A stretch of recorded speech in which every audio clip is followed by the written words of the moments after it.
Hey guys, thanks for joining us here at Salty Ginger Talk. Returning listeners, great to have you back. If you're new to the channel, really glad you joined us. Hope you like what you hear. So today we're going to talk about something that separates average people from ultra successful people, the elite performers. That thing is daily habits. I know you were looking for something sexy or some hack to life. It just doesn't exist. The thing that separates successful people from unsuccessful people is taking action, small action, consistent action, day after day after day. The small actions that you repeat every day, not once in a while, not kind of, sort of, but every day, are the compound interest of your life. They work exactly like compound interest does with money. And if you keep reinvesting on the work and keep reinvesting on the work, you're going to get outsized returns down the road. Small improvements stack up. Small disciplines add up. And over time, the result becomes massive. So today, we're going to talk about why tiny habits beat big goals. We're going to talk about the neuroscience behind repetition and mastery. We're going to talk about why failure is part of that compounding effect. We're going to talk about the power of delayed gratification. And we're going to talk about how falling in love with the process of what you do becomes your key to success. So with that, let's just jump right into the whole episode here. Section 1, we're going to talk about why daily habits are the compound interest of life. Just like money, just like wealth grows through compounding, interest on interest on interest. That's how it works with money. Success works exactly the same way. Success compounds on success, compounds on success. Tiny, consistent habits create compound interest on your life and exponential returns over time. Don't have to take my word for it. We're going to give you a little bit of scientific evidence here to back up these statements that we're making. James Clear wrote a great book that we highly recommend and have talked about on this podcast multiple times. It's called Atomic Habits. In that book, he's got a pretty famous, at this point, concept that says improving just 1% per day, every day for a year, will make you 37 times better at whatever it is you're working on in 1 year. 37 times by the end of a year, just by improving 1% per day. Neuroscience shows that repetition builds myelination. That is the insulation around neural pathways that make skills faster, easier, and more automatic. Said differently, your physical structure of your nervous system literally changes when you do habits consistently over a long period of time. Organizational psychologist Benjamin Hardy also found that long-term success correlates more with consistency than with talent.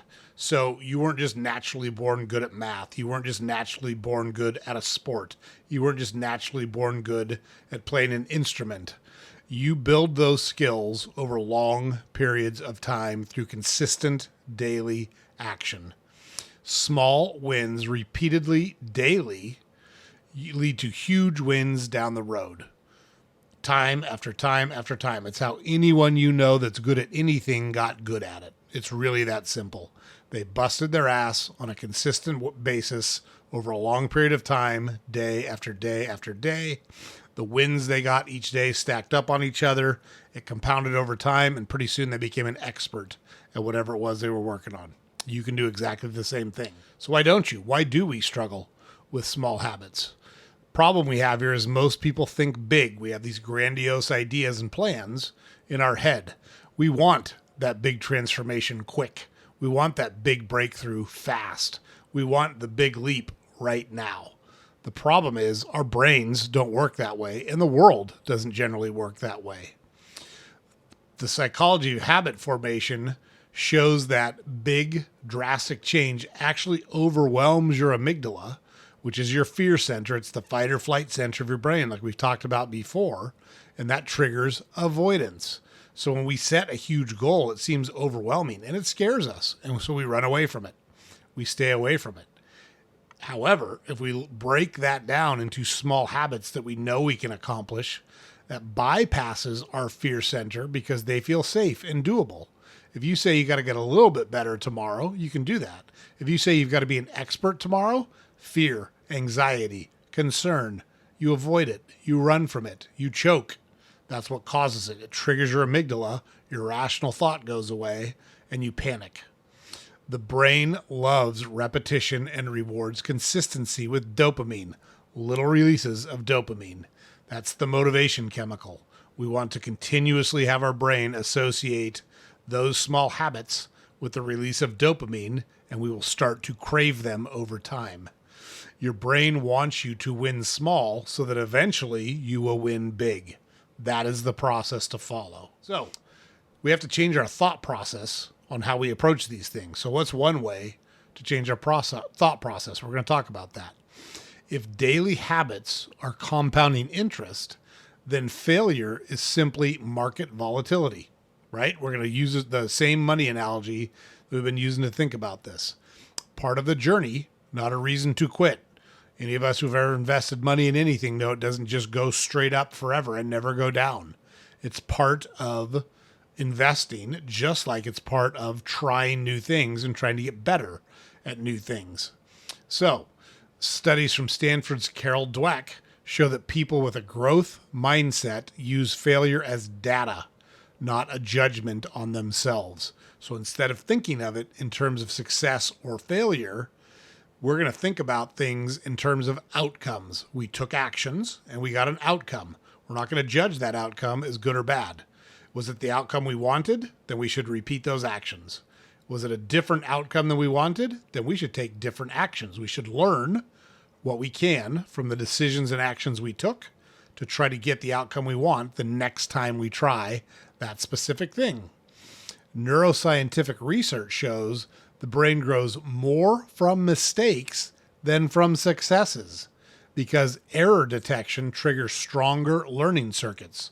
So we literally learn from our mistakes. Our mistakes are what make us grow as people.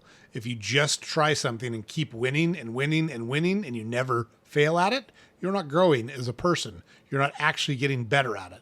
That's why those mindless games that you can play on your phone or on your computer that aren't challenging, that just keep you occupied, are not rewarding to you. That's why doing something hard where you've got to work and fight and scratch and claw to get better feels good when you accomplish it and as you improve and get better. That's why it feels different over time. So failure is not the opposite of success. It's actually the fuel for success. The only real failure that you have is when you let something beat you and you quit. You give up the habit entirely. That is failure. You tried something, you didn't get the outcome you wanted, is not failure. If you let that defeat you, that is failure. So something we can think about here, if we miss a day, that's okay. Let's not miss two. It's not the end of the world if a chain breaks, but let's try not to break the chain. But if we do, we're sure as hell not going to let it bleed into 2 days, 3 days, a week, a month. That's how we wind up in a really bad spot. The consistency of the daily actions are going to beat perfection every single time. So, how do we think about that in terms of it's not real fun to do things and not get the result that we wanted? We're going to learn how to love delayed gratification. That's how we're going to do it. One of the strongest predictors of long-term success is the ability to delay gratification. You're going to want results later instead of comfort now. You're trading comfort now for outsized results later. We've talked about this on the podcast before. You may have heard about it. You may not have. Back in the day, Stanford did a study where they brought kids into a room and put one marshmallow in front of them and said, I'm going to leave. And if you eat that marshmallow, you can have it. But if you wait until I get back, you can have 2 when I get back. They studied those kids and followed them through their lives.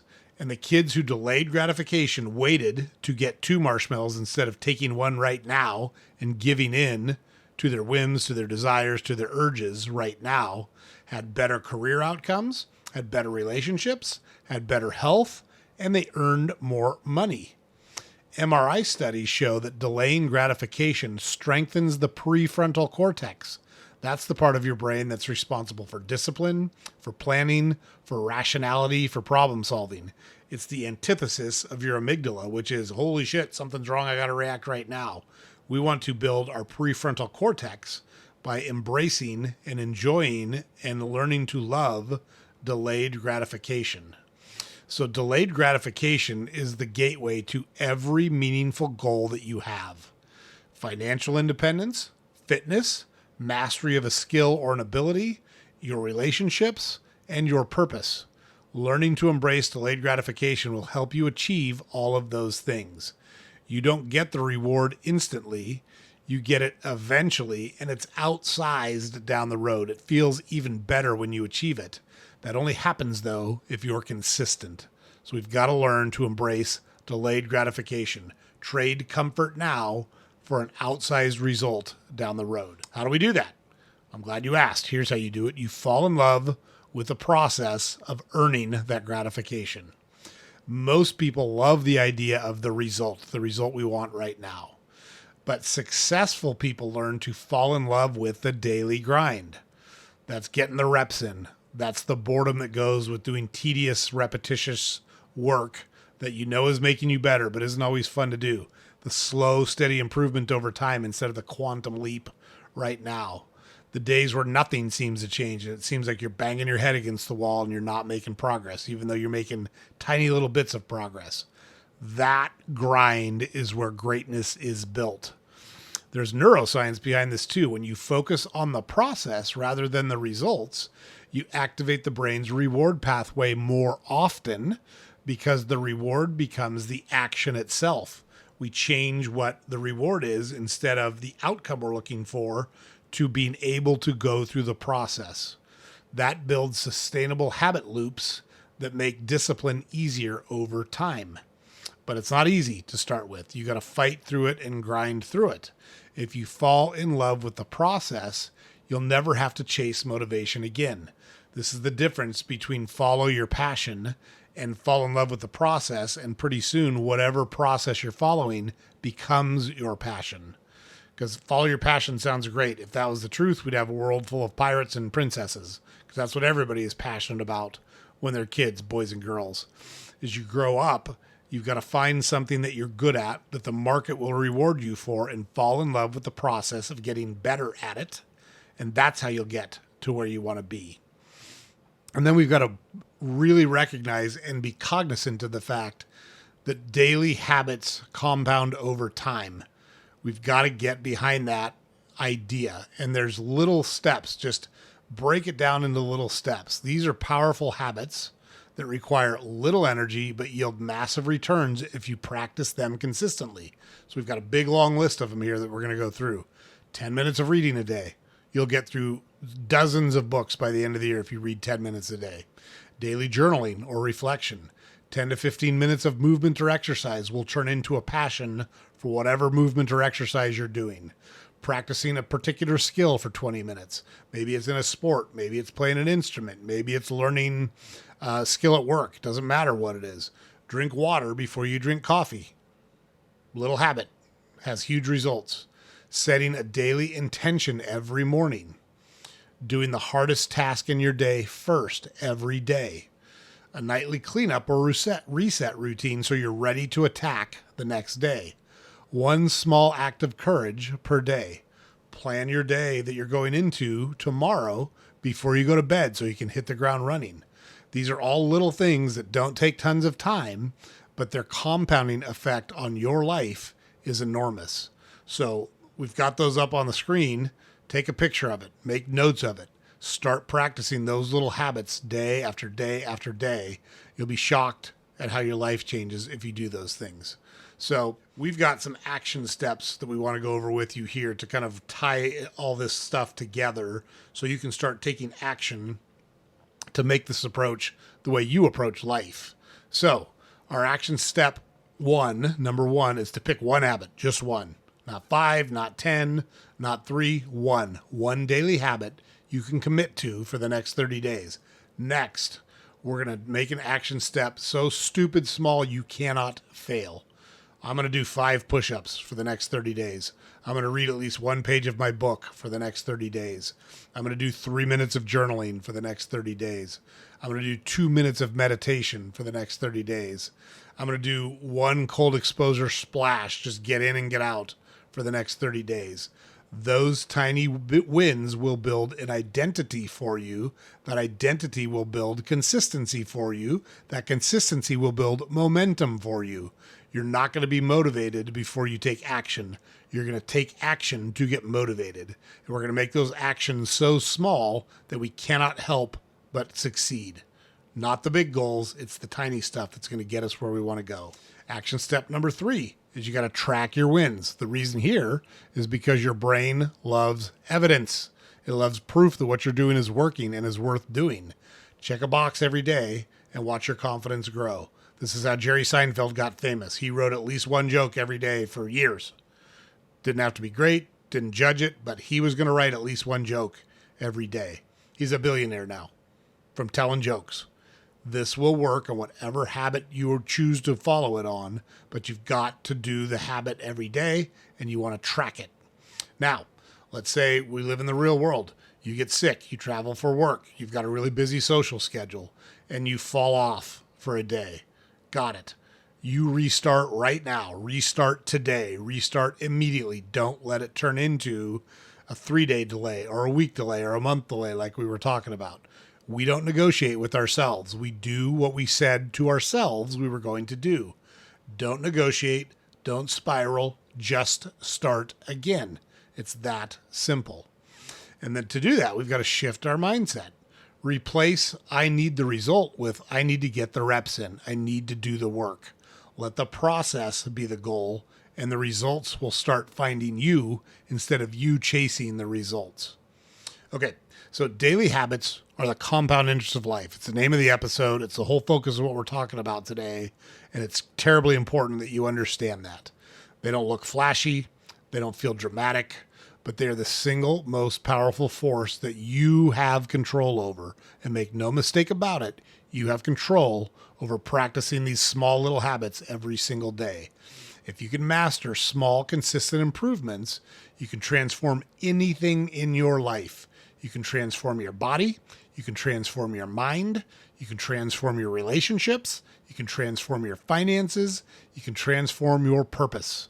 But it's the small, consistent daily habits that are going to get you there. So start small, stay consistent, fall in love with the process, and let the compound interest of life work its magic. All right, guys, James puts it up over here every day. Head over to our website, saltygingertalk.com. All of our podcast episodes are there. Links to all of our social media accounts are there. We've got a newsletter we publish every weekday. You can subscribe to there. Make sure you like, share, comment, subscribe to our podcast, whatever platform you consume it on. And we have episodes like this where we give you action items where you can use to improve your life. We do interviews with people who share what they've learned from the hard times they've had in their life and what they've taken from that to build successful lives for themselves. And those are awesome episodes. They're great people. They're from all over the world. They're from all walks of life. They all have a couple things in common. They all take action, and they're all motivated by something outside of themselves to make the world a better place. It's great stuff. You don't want to miss it because it's going to help you build the life that you want by listening to their tips and their stories to help motivate you to go after what you want. You don't want to miss any of it, so make sure you catch our next episode. We'll see you there.